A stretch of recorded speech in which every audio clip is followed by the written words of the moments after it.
The invitation came on a Tuesday, buried between bills and a real estate flyer. Thick paper embossed gold letters. Ward Luck's dinner, a celebration of family and legacy. My sister's name, Lydia, printed across the top like it had always belonged there. No mention of mine. At first I laughed. Lydia loved her theatrics, the kind of person who threw six-figure parties just to remind the world she could. But then I read the location, the Hilton Grand, the same ballroom where I'd once signed the first deal that built my company. The same night she'd said, half drunk, "You only get anywhere because you're boring enough to trust." I almost threw the invitation away. Almost. Instead, I booked a dress fitting and RSVP'd yes, because some silences are louder when you show up to break them. The night of the dinner, Denver shimmered under rain-slicked streets and camera flashes.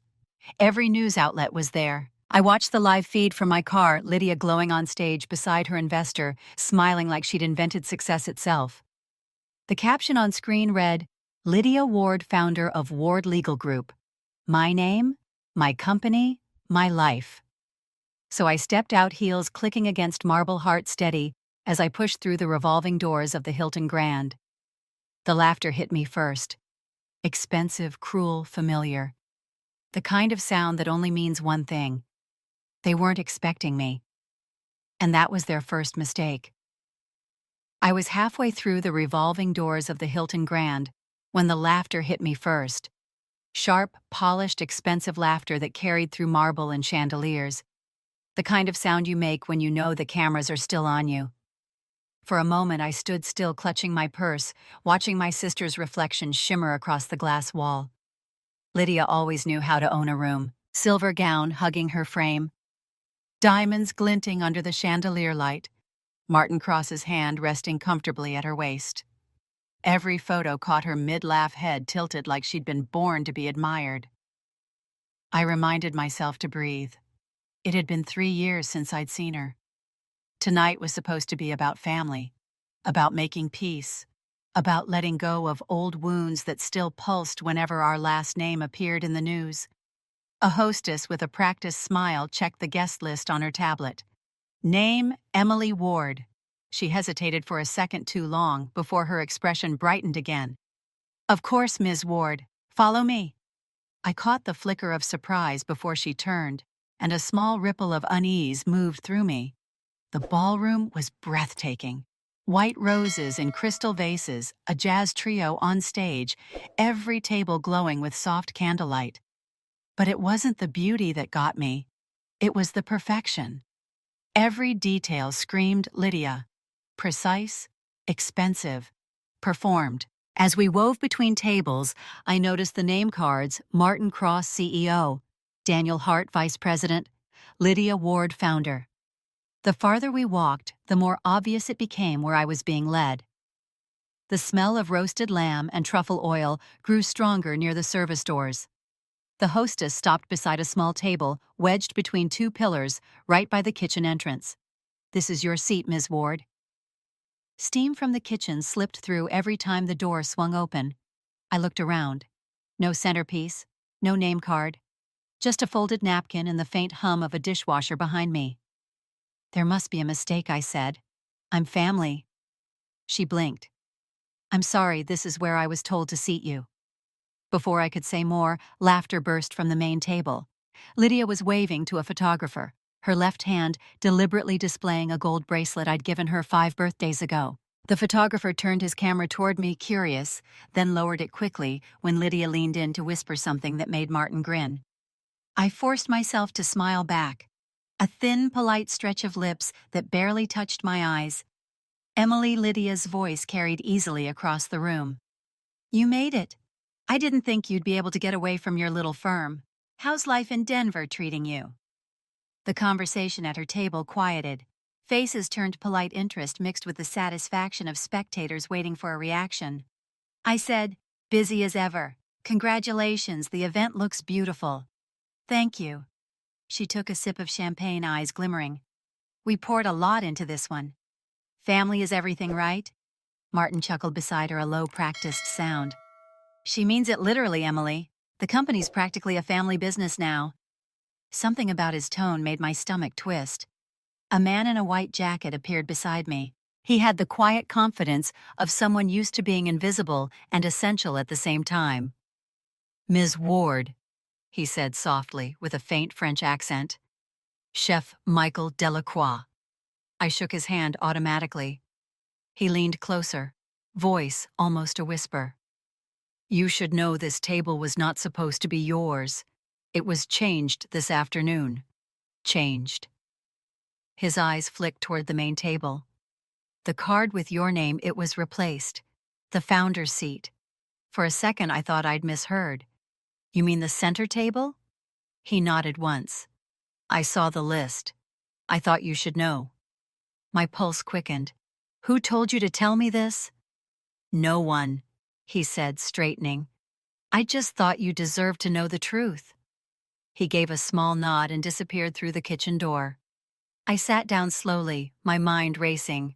Founder's seat. My name had been on it. Why, and why change it? The stage lights shifted, and Lydia stepped up to the microphone, her smile wide and effortless. "Good evening, everyone. Thank you for being here to celebrate a dream that started with faith, hard work, and family."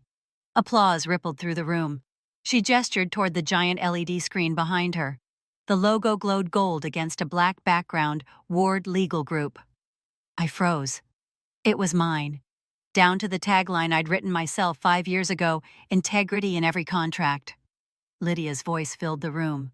"We're proud to announce that Ward Legal is now partnering with Cross Holdings to expand nationally. It's been an incredible journey." People clapped, unaware that the woman sitting near the kitchen was the one who had built that name from scratch. My chest tightened. Memories flashed: late nights, drafting contracts, chasing clients, every risk I'd taken to make that company stand. I'd walked away from the family firm to build something real, and now my sister was selling it as her own. Across the room, Lydia raised her glass. "To the people who taught me everything. To family." She looked right at me when she said it. The champagne bubbles caught in my throat. I swallowed hard, forcing composure. Around me, waiters floated like ghosts, refilling glasses, clearing plates. The band shifted to a softer tune, but the room felt suddenly cold. I turned to the woman seated beside me, an older guest from one of the banks. "Did you know Lydia founded Ward Legal?" "Oh yes," she said warmly. "Such a remarkable young woman. Your family must be so proud." I smiled faintly. Pride's an interesting thing. It changes hands fast.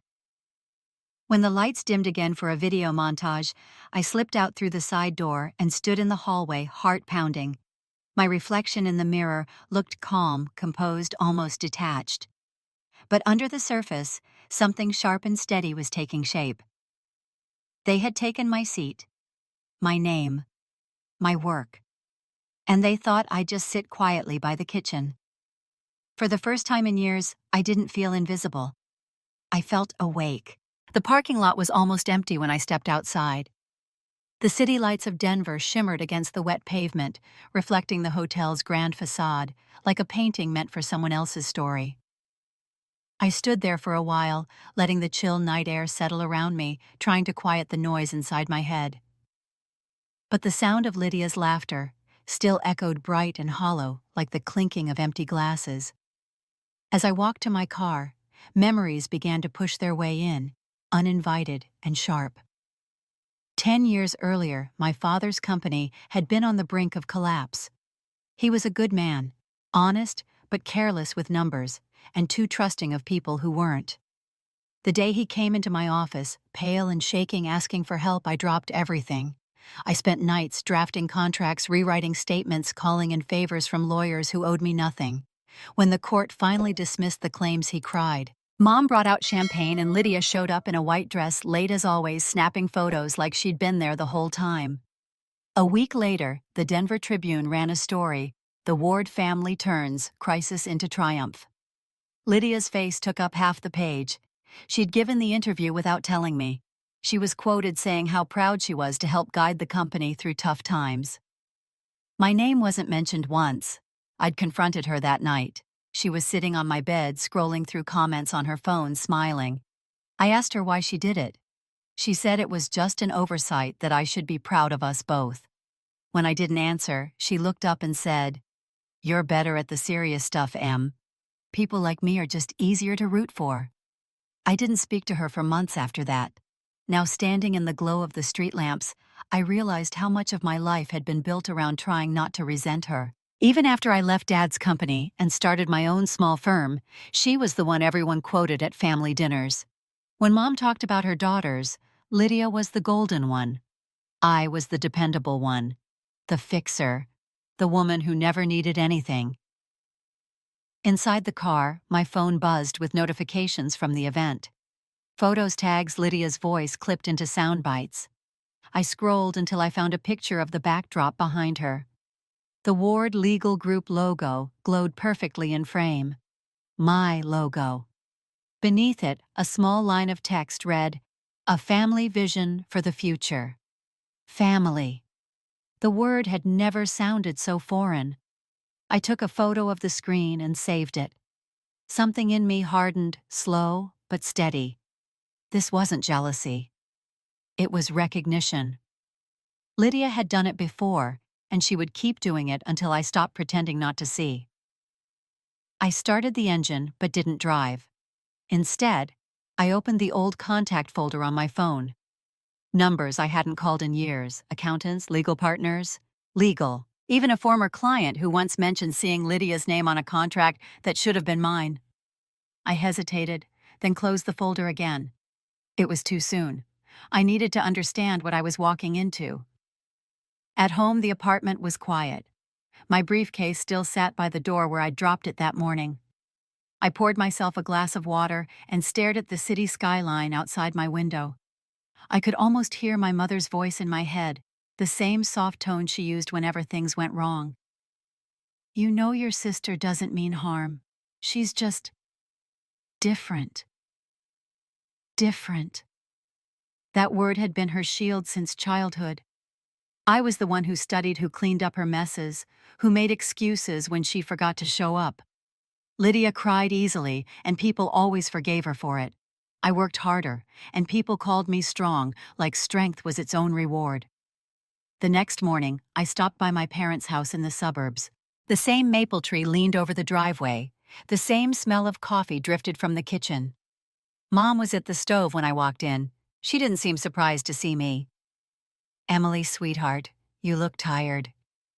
Long night, I sat down at the table. I went to Lydia's dinner. Her hand froze mid-stir. "Oh, I didn't think you'd go." She invited me. Mom turned, wiping her hands on a towel. It was just a small event, nothing serious. Small, I let out a laugh that sounded nothing like humor. There were journalists, investors, a full production crew. She used my company's name, Mom. My logo. "You knew, didn't you?" Her expression tightened.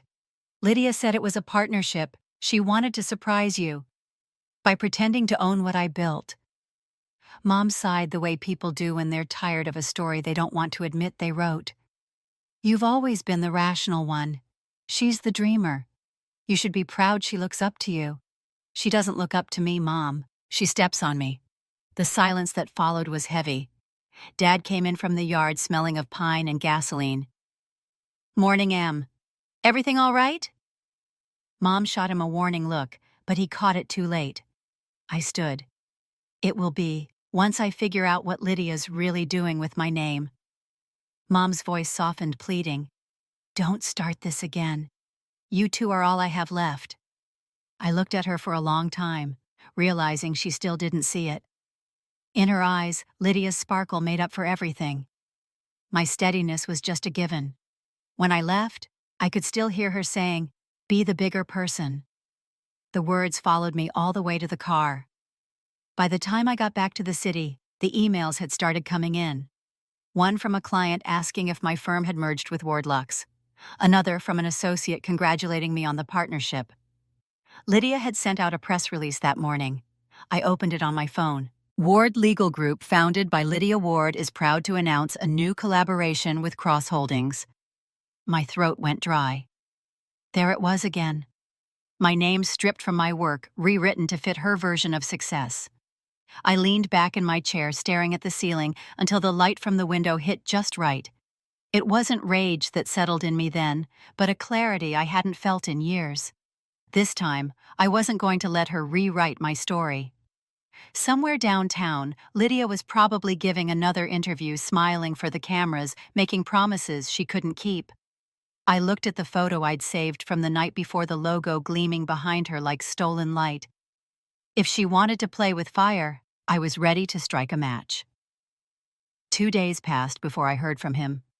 I had almost convinced myself the chef's whisper at the hotel was just a fragment of my humiliation, something I'd imagined in the chaos.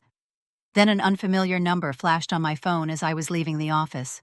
A low voice spoke in accented English. "Ms. Ward, it's Michael Delacroix. We need to talk, tonight." His name settled over me like dust. I hesitated. "About what?" "About your sister, and about the dinner." He named a small cafe behind the hotel where the event had taken place. By the time I arrived, the place was nearly empty.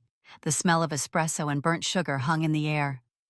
Michael sat by the window, his chef's jacket traded for a dark coat, a folded envelope resting on the table in front of him. His eyes flicked toward me as I sat down. "I wasn't sure you'd come," he said. "I almost didn't." He slid the envelope across the table. "You should see this." Inside were 2 copies of an event contract. I skimmed the first page, my name printed clearly at the top, Ward Legal Group, LLC. Under authorized signatory, a signature that wasn't mine curved neatly across the paper. "I never signed this," I said. "I know. That's why I kept a copy." His voice was calm, but his hands trembled slightly. "Your sister asked me to change the name on the invoice the day before the dinner. She paid $20,000 in cash. Said it would keep things simple." I stared at him, searching his face for guilt or exaggeration. "And you did it anyway?" He looked away. "I thought it was nothing serious. She said you'd agreed to sponsor the event as family. I didn't want trouble." The anger that had been simmering for days found its way to my throat. "You forged my company's name, Michael. That is trouble." He didn't flinch. "That's why I'm here. I heard something yesterday. 2 men from the bureau came to the hotel. They've been looking into a pattern of payments linked to your sister's company. Ward Lux, yes, they think it's a front. For what? Money laundering. Through her charity events." The word charity landed like a blow. Lydia's social media was full of them. Galas for education, access, auctions for clean water, endless photo ops with donors smiling under fairy lights. I felt sick. Michael lowered his voice. "The problem, Ms. Ward, is that every transaction uses your legal entity. You are the one who holds liability. If they open an investigation, you could be the one wearing the blame." I leaned back, the air in the cafe suddenly thin. "You're telling me my sister is using my company to wash money?" "I'm telling you she's clever enough to let you take the fall." Outside, a bus hissed to a stop, headlights slicing through the glass between us. I could see my reflection overlapping his like we were part of the same shadow. "What do you want from me?" I asked quietly. He looked straight at me. "To help you. I don't like what I've seen. I kept copies of the catering invoices, the transfers. I can give them to you. But if the FBI calls, I never spoke to you." "Understood." "Why help me at all?" He hesitated. "Because she lied to me, too. Said she'd protect the staff, that this was all legal. Then she moved the payments through a shell account in my name. If this explodes, I'm finished." The confession sounded real desperate, but a small part of me still didn't trust him. I'd spent too many years watching people pretend loyalty only when it suited them. "I'll take the documents," I said, "but if you're playing both sides, I'll know." He nodded once. "You'll want to check the date on the wire transfers. Start with the week before the dinner. There's one payment that doesn't belong." He stood, left a few bills on the table, and walked out into the rain before I could ask another question. I stayed there for a long time, staring at the contract, the fake signature curling like a smirk across the page. My sister's version of family love. That night, I spread the papers across my kitchen counter. The invoices were meticulous. Dates, account numbers, digital copies of receipts that all led back to my firm. Someone had used my tax ID to move over $500,000 through different accounts. One of the signatures was a near-perfect replica of mine. I poured a glass of wine I didn't drink and called my old mentor Robert Hayes, a retired federal attorney who'd once told me that paperwork could be as dangerous as a weapon. He answered on the second ring. Emily Ward. Haven't heard that name in a while. I need your advice, I said, off the record. When I told him about the contract and the transactions, there was a pause on the other end. First thing he said slowly, don't confront your sister. Get everything in writing. And do not under any circumstance sign anything new until you know where those funds went. I asked if he thought the FBI would come after me. If your name's on those accounts, yes. But you can prove forgery. Keep your head down and gather proof. Quietly. Quietly. The same word that had defined me all my life. After we hung up, I stared out at the skyline again. The city lights flickered like small truths waiting to be uncovered. I should have felt terrified.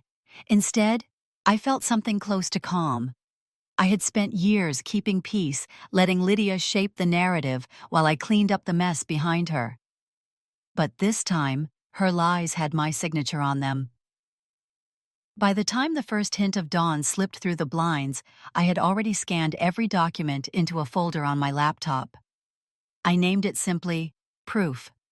Somewhere in the distance, a train whistle cut through the silence long and low like a warning. If Lydia thought she could build her empire on my name, she was about to learn that some foundations were stronger than she imagined. The next morning I drove to my parents' house in Evanston, the same beige two-story where every family argument had started, and none had ever really ended. The air smelled of wet grass and old leaves, and the porch light was still on, though the sun had already climbed over the rooftops. I stood there longer than I should have before knocking. Mom opened the door wearing her robe and the faint perfume she never stopped buying even after Dad retired. Her smile faltered when she saw me. Emily, honey. I wasn't expecting you this early. I know I said. We need to talk. She hesitated, then stepped aside. The living room looked exactly the same. Family portraits on the wall, Lydia's college graduation photo centered above the mantel. My own diploma was tucked in the corner, half covered by a vase. Coffee? She asked, moving toward the kitchen, before I could answer. Sure.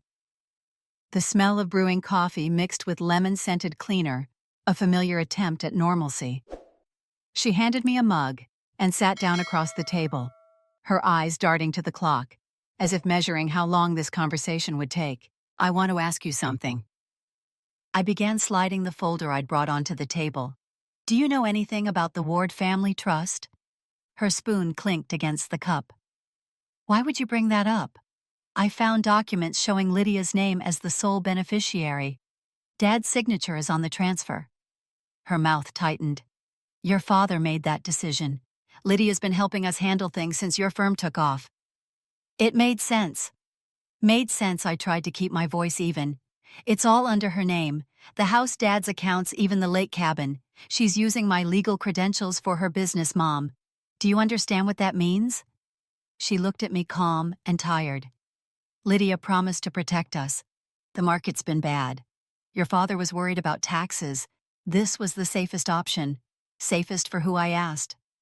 Before she could answer, Dad walked in from the backyard, his hands stained with soil. Emily, what's going on? I turned to him. Did you really sign everything into the trust with Lydia as the only heir? He sighed, wiping his hands on his jeans. She said it was temporary, just paperwork to protect the assets until things stabilized. She's helping the family, Em. Don't make this harder than it needs to be. I stared at him, barely believing what I was hearing. You trusted her with everything. She's good with people, he said. She's building something big. She said she'd make sure we were all taken care of. I wanted to scream, but the exhaustion in his voice stopped me. He didn't understand the world Lydia played in. She spoke in half-truths and contracts no one read until it was too late. My phone buzzed in my pocket. A message from Michael. Listen to this. A voice memo followed. I put it on speaker. Lydia's voice poured into the room, bright and careless. Don't worry, My sister's too ethical to question anything. As long as her name's there, we're safe. The silence that followed was suffocating. Mom's face drained of color. Dad looked at me, his jaw trembling. "Where did you get that?" Mom whispered. "From someone who finally decided to tell the truth," I said. She stood up, shaking her head. "You don't understand how this looks. People know Lydia's name now. If you expose her, you'll destroy the family. Everything we've built on what Mom lies." She stepped closer, lowering her voice. "I did what I had to. You think this house pays for itself? You think your father's pension covers everything Lydia has kept us afloat? Don't ruin that." Something inside me hardened. "You care more about how this looks than what it is." "Appearances matter," she snapped. "You've always been too proud to admit that." "I'm not proud," I said quietly. "I'm tired." Dad finally spoke, his voice small. "Let it go, Emily. It's family." I looked at them both, realizing that word no longer meant what it used to. Family was supposed to be a circle of trust, not a transaction. "I can't let it go," I said. "Not when my name's being used to commit crimes." Mom's eyes filled with tears, but I wasn't sure if they were from fear or guilt. "Please don't do this. Not to your sister." "I'm not doing anything to her," I said. "I'm stopping what she's doing to me." I gathered my papers, leaving the half-empty mug on the table. Dad reached for my arm as I passed, but I pulled away gently. Outside, the air felt heavier than before. The neighborhood looked the same, yet nothing felt familiar. I sat in my car for a long minute before starting the engine. Back in the city, I spread the new evidence across my kitchen table. The trust documents Michael's recording bank transfers that traced money from Ward Lux back into family accounts. The pattern was clear. Lydia had created a web that tied all of us together. If she fell, we all would. I worked until the sky turned dark, labeling files, highlighting names. My apartment looked less like a home and more like a detective's office. Somewhere between the stacks of paper and the hum of my laptop, I realized this was what Lydia had counted on, that I'd stay quiet to protect the family. A knock on my door broke the silence. My phone buzzed again. Another message from Michael. "There's more. Meet me tomorrow. It's bigger than you think." I exhaled slowly, the walls around me closing in with the weight of everything I'd uncovered. For the first time, I wasn't just defending myself. I was preparing for war. The next morning came gray and restless. I hadn't slept more than an hour, my mind replaying Michael's message again and again. "Bigger than I think." The words crawled under my skin. By 7, I was already driving through light rain toward the address he'd sent. A narrow alley behind a bakery, the kind of place where deals happen only when someone doesn't want to be seen. Michael was waiting in his car, his collar turned up, hair damp. He motioned for me to get in. On the seat between us lay a flash drive wrapped in a napkin. "This is what you wanted," he said quietly. "Invoices, internal emails, wire confirmations. Enough to sink her if you play it right." I picked it up carefully. "Why give this to me now?" "Because Lydia is hosting another event tonight. Ward Lux Charity Night, bigger. Cameras, press, investors. She's going to announce a major partnership with Cross Holdings. That drive proves it's funded with laundered money." I stared out the window, the rain streaking like thin veins of silver. "If I expose her publicly, I'll destroy our parents too." He looked at me. "She's already destroyed them.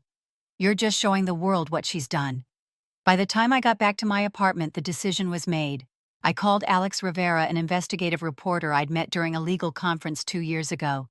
He specialized in corporate fraud. "Emily Ward," he said when he picked up, "didn't expect to hear from you again. I've got a story for you, but it's personal." That night we stood outside the Grand Metropolitan downtown, the same hotel chain Lydia had used before. Black cars pulled up one after another, spilling out men in tuxedos and women in glittering dresses. The red carpet gleamed under the flash of cameras. On the screen above the entrance, Lydia's face smiled down the caption, reading "Charity for Change, presented by Ward Lux." Alex adjusted the small recorder clip to his jacket. "You're sure about this?" I nodded. She built this whole empire on my name. It's time people knew whose it really was. Inside, chandeliers spilled gold light across marble floors. Waiters passed champagne laughter bounced off glass walls. Lydia stood near the stage, flawless in a navy gown, her hand resting lightly on Martin Cross's arm. When she spotted me, her expression flickered just for a second before she composed herself. "Emily," she said sweetly when I approached, "how brave of you to show up after everything. I didn't think you'd want to be photographed tonight." I smiled tightly. Wouldn't miss it. She tilted her head, eyes sharp behind her charm. "Just behave, okay? This isn't about you." The irony almost made me laugh. At 9 sharp, the lights dimmed. Lydia stepped onto the stage, microphone in hand. "Thank you for being here to support Ward Lux and our mission to create sustainable change. Together we've raised more than $1 million for communities in need." Applause filled the room. I stood near the back beside Alex, watching her glow under the spotlight. She thrived in attention, feeding on it. The video behind her shifted to display images of children, schools, volunteers, all the illusions of generosity. Then, without warning, the screen flickered. The audio crackled once, twice, then steadied into a familiar voice. Lydia's voice. "Don't worry. The contracts are fake, signed under my sister's name. No one will ever know." The room froze. The words hung heavy, echoing in the sudden silence. The image on the screen changed again. Michael's recordings, emails, scanned documents. Lydia's name, mine account numbers, transfers. A murmur spread through the crowd, then a wave of whispers. Martin Cross pushed back his chair, his face paling as he read the numbers flashing across the screen. Lydia's hand trembled on the microphone. "This isn't real," she stammered. "Someone hacked the system." I stepped forward into the light. "No one hacked anything. I'm just taking back what you stole." Gasps rippled through the guests. Flashbulbs went off like sparks. Security rushed to the stage. The event coordinator was yelling into her headset.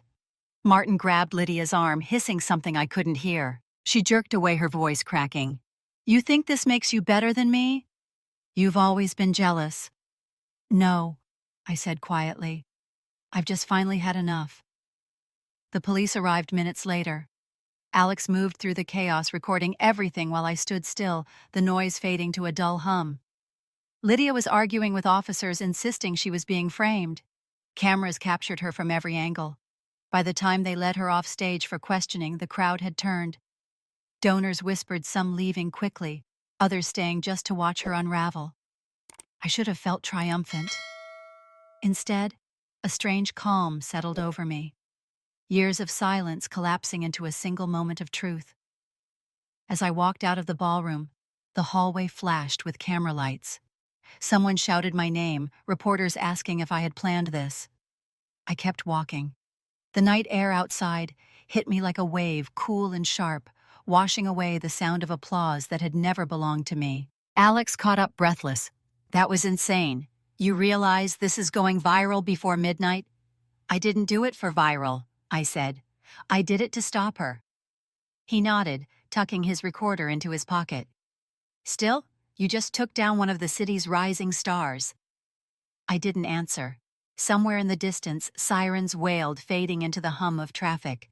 When I got home, exhaustion settled over me like sand. My phone was already buzzing, calls, messages, headlines. I didn't open any of them. For a brief, fragile second, I allowed myself to believe it was over. But the next morning, the world had turned upside down again. The front page of the Denver Post showed Lydia's tear-streaked face beneath a new headline, "Local attorney under investigation for fraud." My photo sat beside hers. I stared at it, numb. The article claimed I'd been manipulating company records, that the entire exposure had been a calculated attempt to shift blame. Someone had leaked new evidence linking my firm to the same offshore accounts. Michael wasn't answering his phone. The victory I'd tasted last night turned bitter in an instant. Lydia might have fallen, but someone else had already started building the next trap. And this time they were aiming straight at me. The FBI showed up at my office 2 weeks later, 3 agents in dark suits who knew my name before I had a chance to speak it. The receptionist froze as they flashed their badges. I could feel the air in the room shift, the sound of my own heartbeat pounding in my ears. They asked to speak in private. We sat in the conference room, blinds drawn. The lead agent, a woman named Daniels, laid a thin folder on the table between us. Her voice was professional, detached. "Ms. Ward, we're investigating a transfer of $5 million between Ward Legal Group and Cross Holdings. The money appears to have originated from offshore accounts connected to the Ward Lux Foundation. We need to know your involvement." I felt the ground tilt under me. "I don't have offshore accounts. Any transaction under that name is forged. My sister and her associates used my credentials without my consent." Daniels opened the folder and slid a page toward me. It was a bank authorization form. My signature stared back at me, perfect down to the last curve. "We have documents showing you approved the transfers," she said. "Are you claiming this is falsified?" "Yes. That's not my handwriting." Her eyes stayed on me, steady but skeptical. "We'll verify. In the meantime, don't leave the state." When they left, the office felt smaller, the walls closing in like a slow breath. My phone kept buzzing with messages I didn't want to read. News sites were running stories by the hour. Fraud allegations grow around Emily Ward. Charity Queen's sister under investigation. I tried calling Michael again, straight to voicemail. Alex was the only one still picking up. "They've turned it on you," he said. "Whoever leaked those files knew exactly what to release." Michael had everything I said. The recordings, the invoices. If he gave them the wrong version, I'm finished. "Then we find him," Alex said. "Or we find something that proves who paid him." But before we could, Lydia made her move. She held a press conference standing in front of the same marble backdrop where she used to smile for donors. Her makeup was softer this time, her voice trembling just enough to sound believable. "My sister has been struggling," she said. "This situation has been difficult for our family. I love her, but she's not well. We just want to help." I watched it live, my stomach tightening, as reporters nodded with sympathy. It was genius. She'd flipped the narrative completely. The cunning sister turned into the victim, the ambitious one turned unstable. That night I went to my parents' house again. The living room was filled with the glow of the television replaying Lydia's statement. Mom muted it the moment she saw me. "Emily, please don't start," she said. "This is already breaking your father's heart." Dad was sitting in his chair by the window, pale and smaller than I remembered. He looked at me with the tired eyes of a man who didn't want to choose sides. "Did you know she was going to do that?" I asked. Mom hesitated. "She called me this morning. She said it was for the best. The media's brutal. Someone had to protect the family name." I laughed bitterly. "Protect it by destroying mine." "Emily," Dad said softly, "sometimes doing nothing is safer than being right." His voice cracked halfway through the sentence. Before I could respond, he clutched his chest and collapsed forward. The next few hours blurred. Sirens flashing lights, the paramedics lifting him, my mother's sobs echoing through the house. At the hospital, they said it was a severe stroke. He never regained consciousness. 2 days later, the family lawyer called. "He left something for you," he said, "a USB drive labeled private." I drove to his office, the world around me moving in fragments. When I got home, I plugged the drive into my laptop. A video opened. My father sat in his study, the same one where I'd learned to read legal briefs at 16. His hands trembled slightly as he looked into the camera. "If you're watching this, Emily, I didn't have the courage to tell you in person. Your mother is the one running Ward Lux. Lydia's just the face. I signed what she asked because I thought it would keep the family safe. But it's all gone too far." He took a shaky breath. "I'm sorry. I should have stopped her. I should have protected you." The screen went black. I sat there for a long time, numb, the sound of rain against the windows, the only thing keeping me tethered to the room. When I finally stood, I felt both hollow and fierce. I drove straight to my parents' house. Mom was at the kitchen table sorting through condolence cards. She didn't look up when I entered. "I saw the video," I said. Her hands stilled. "He shouldn't have done that. He didn't understand." "Oh, he understood perfectly," I said. "You've been using Lydia to clean the money, haven't you? The charity, the trust, all of it. She looked up calm as if we were discussing the weather. I did what was necessary. This family needed saving. Your father was drowning us in debt. Lydia had the connections. I had the plan. You would have ruined everything with your principles. You mean with honesty? Honesty doesn't pay the mortgage, she said sharply. You're too naive for the world we live in. She reached into a drawer and pulled out an envelope. Sign this. It's a settlement. It ends the investigation. You walk away clean. We'll handle the rest. I took the papers and tore them down the middle. I'm not walking away. Her expression didn't change. Then you'll destroy us all. No, Mom, I said quietly. You already did. I left before she could answer, my hands shaking on the steering wheel as I pulled away from the driveway. Back at my apartment, Alex was waiting. I showed him the video. He watched in silence, then looked at me with something like respect. This changes everything, he said. It's not just about Lydia anymore. No, I said. It's about all of them. He nodded slowly. Then we build the case. We don't go public yet. We go deep. I looked at the folder of evidence spread across my table. My father's confession, the forged contracts, the voice recordings. It wasn't just proof of their crimes. It was the map of their empire. The same empire that had taken my name, my company, my family. And now I was going to take it apart piece by piece. 3 months later, I walked through the heavy doors of the federal courthouse in downtown Chicago, the air sharp with winter and nerves. The building smelled like polished wood and disinfectant, a place built to contain truth, even when everyone was terrified of it. I had been here hundreds of times as a lawyer, but this time, I wasn't the one arguing the case. I was the case. The courtroom was already full. Cameras lined the hallway, reporters whispering as if the floor itself might listen. When I stepped inside, I saw them both seated at the defense table. My mother Vivian in a gray suit posture, straight eyes fixed ahead. Lydia beside her, face pale, her hands clenched tight around a tissue. They looked like strangers pretending to be family. My attorney, David Cooper, leaned close as we sat. You ready? I've been ready for 10 years, I said. The judge entered and the room quieted. The prosecutor began with the video. My father's voice filled the courtroom, weak but steady. He confessed to signing documents he didn't understand, pressured by my mother, convinced it would protect us. When the screen went black, the silence that followed felt heavier than the walls. Vivian didn't flinch. She looked almost serene. The prosecutor asked her if she had orchestrated the transfers, if she had used Ward Lux and Ward Legal to disguise illegal funds. She said calmly, I did what I needed to do to keep our name from disappearing. My husband couldn't protect it. My daughters couldn't either. Someone had to. The room murmured. When it was my turn to testify, I stood behind the microphone and looked at her directly. You didn't protect a name, you bought one, I said. You turned family into collateral. You used Lydia as a mask, and you used me as a signature. You don't get to call that love. For the first time, I saw something flicker behind her eyes. Regret, or maybe rage.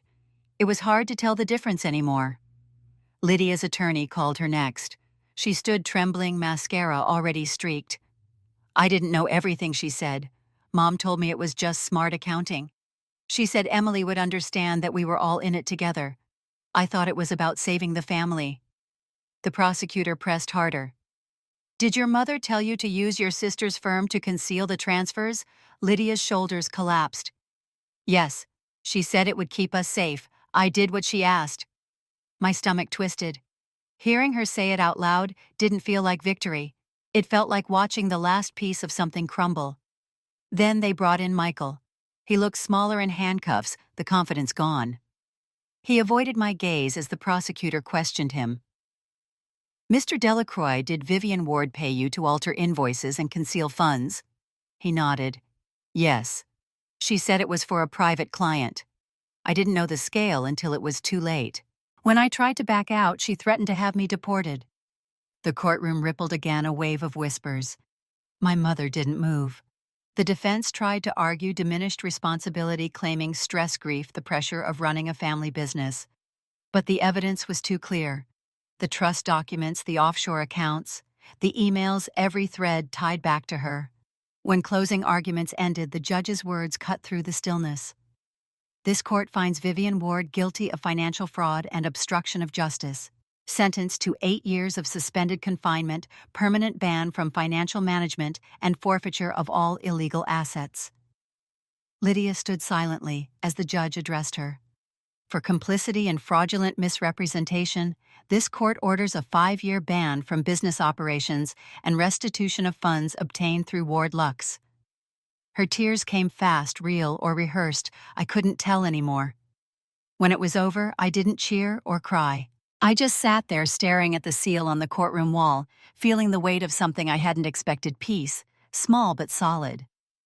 Outside, cameras flashed as I stepped onto the courthouse steps. Reporters shouted questions. Alex waited near the curb with a notebook in hand. "How does it feel?" he asked. I thought for a moment, like taking my first full breath in years. He smiled. "The media's calling you the woman who took her name back." I glanced at the headlines already buzzing on his phone. "Attorney betrayed by family wins back identity. Justice for the Wards." None of it mattered. The press would turn it into whatever story they needed. For me, it was never about revenge anymore. It was about ending the silence that had lived in our house for decades. As we walked away, I looked back one last time. Through the courthouse glass, I could see Lydia hugging our mother before the officers led them away. Vivian's face remained stoic, almost proud, as if she still believed she had done the right thing. David touched my arm lightly. "It's over, Emily." "Not yet," I said. "The damage doesn't end with a verdict." He nodded, understanding more than I said. That night, I returned to my apartment. The city outside glowed soft and cold, the snow beginning to fall. I took out my father's old fountain pen and signed the reinstatement papers for Ward Legal Group. My firm would reopen under my name clean this time. No family ties, no ghosts in the paperwork. As I sealed the envelope, I caught my reflection in the window. I looked tired but lighter. My mother had kept the Ward name. I had kept its truth. For the first time, I didn't feel like I was fighting them anymore. I was finally free of them. Outside, the snow kept falling quiet and endless, covering everything that used to hurt. Spring came late that year, slow and hesitant, as if the city needed time to thaw from everything that had been buried under its snow. I spent most mornings in the small office I'd rented on the north side of Chicago, watching the sunlight spill through the windows onto stacks of grant papers and volunteer applications. The plaque on the front door still looked new. Second Seat Foundation. It had started as an idea scribbled in the margin of my legal pad one night, and now it was real. We specialized in helping women reclaim assets or intellectual property stolen by spouses, siblings, or business partners. I thought it would be hard to find cases. I was wrong. Every week brought another story that sounded too familiar. A sister erased from a company. A mother written out of her will. A widow whose husband had hidden her signature on a loan. The faces changed, but the ache behind them never did. On the day of our official launch, the air smelled like rain. Reporters had gathered near the steps, though I hadn't invited them. Inside, rows of chairs filled quickly with donors' advocates and a few women I'd represented over the past year. I recognized the quiet courage in their posture, the way they held their heads higher now. A young volunteer handed me a cream-colored envelope. It was addressed in my father's handwriting, the loops and slants unmistakable. My chest tightened. I hadn't seen that script since before the hospital. I slipped away to the small office behind the stage, closed the door, and sat down. Inside was a single sheet of paper. The ink had faded slightly. He had written it before his stroke. "You were never meant to fit their idea of family," he wrote. "You were meant to build your own. One day you will sit where you belong. Do it with kindness, not anger." I folded the letter carefully and held it against my chest. For the first time, his voice didn't sound like regret. It sounded like permission. A knock at the door pulled me back. Alex peeked in. He looked less like a journalist and more like a friend these days, the kind who knew when to talk and when not to. "They're waiting," he said. I nodded and followed him to the stage. The murmur of voices quieted as I stepped to the podium. The banner behind me gleamed under the lights, Second Seat Foundation, Justice for the Silenced. I took a breath, letting the crowd settle. A year ago I thought justice meant punishment. I thought silence meant defeat. I was wrong on both counts. Justice isn't loud, it's patient. And silence isn't weakness when it's used to listen to those who've been ignored too long. There was a stillness in the room that reminded me of the courtroom months earlier. But this time, it wasn't fear holding the air. It was hope. After the applause, people came forward to shake my hand, to thank me, to tell me their stories. I stayed until the last guest left, then went outside for air. The city lights glittered against the wet pavement. Somewhere down the block, a bus hissed to a stop. The world kept moving, unbothered by the ghosts of the past. Back inside, a staff member handed me a laptop. An email had arrived from France. The subject line read simply, "Apology." It was from Michael. He'd been deported after the trial started over in Marseille, running a small bistro. His words were careful. He wrote that fear had made him weak, that he hoped my foundation would help others who had been used the way he was. At the end, he said, "You taught me that truth is the only thing worth serving." I closed the message slowly. Forgiveness wasn't something I'd planned to give, but somehow it had already happened in the quiet. Before locking up for the night, I checked the foundation's donation portal. A new contribution had come in just an hour earlier. The sender was anonymous, but the note attached read, "For those who lost their seat at the table." The amount was large enough to make me stop breathing for a second. I knew who it was from. Lydia hadn't returned my calls since the sentencing, but I had heard she'd moved to California, working quietly with community shelters. Maybe redemption came in whispers too. The office was empty when I finally turned off the lights. I paused by the plaque on the wall, running my hand over the engraved words. Second Seat Foundation. Justice for the Silenced. The brass felt cool under my fingers. Outside, the street was quiet, the rain just beginning again. I walked to my car slowly, the sound of water tapping against the pavement steady and soft. It reminded me of the first dinner, the one where I had been seated by the kitchen, invisible to everyone who mattered. I smiled at the memory now, not in bitterness, but in understanding. That humiliation had been the beginning of everything. When I reached the corner, I looked back through the window. The reflection of the plaque shimmered faintly in the glass like a promise kept. They had taken my seat once, so I built a table no one could steal. If you've ever lost your place or your voice, remember this: justice isn't gone. It's waiting for the moment you're ready to claim it. And when you do, the world will finally hear you.